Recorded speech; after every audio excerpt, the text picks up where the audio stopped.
Dans cette vidéo, nous allons parler du temps caractéristique tau pour un circuit RC, d'incertitude et de Z-score. Vous pourrez consulter l'énoncé de l'ECE grâce au lien visible dans la description. Dans un premier temps, il faut déterminer le temps caractéristique tau du dipôle RC à partir d'une courbe. On rappelle dans l'énoncé que pour une date t égale à tau, la tension aux bornes du condensateur est égale à 63% de la valeur maximale, soit 0,63 grand E. En traçant l'asymptote horizontale à la courbe, on détermine la tension maximale E qui est égale à 12 volts. Ou alors, on utilise la valeur de 12 volts qui était déjà donnée dans l'énoncé. 0,63 x 12 est égal à 7,56 volts. Maintenant, on détermine l'abscisse du point de la courbe dont l'ordonnée est de 7,56 volts grâce à l'outil pointeur du logiciel.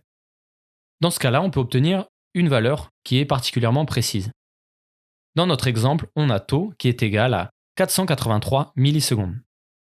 Ensuite, on nous demande de donner le résultat de la valeur de tau intégrant l'incertitude qui vaut 0,05 secondes.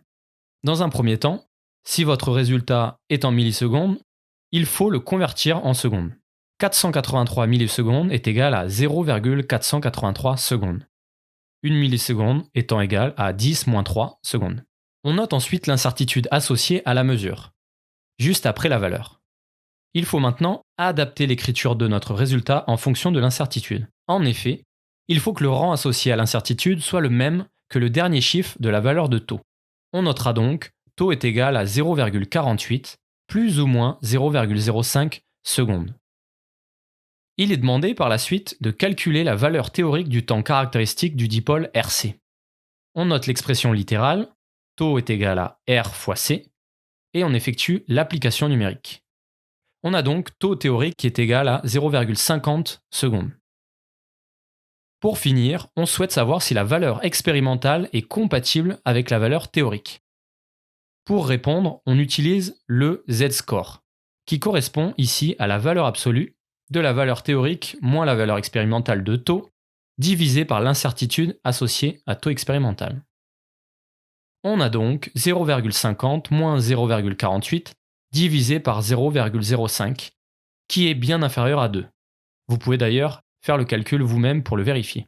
Cela signifie que la valeur expérimentale est compatible avec la valeur théorique. Si vous ne savez pas utiliser le Z-score et qu'il n'est pas rappelé dans l'énoncé, il est possible de montrer que la valeur théorique est comprise dans l'encadrement 0,43 et 0,53 secondes. Voilà, cette vidéo touche à sa fin. J'espère qu'elle vous aura aidé et n'hésitez pas à poser vos questions dans les commentaires et à liker. À bientôt!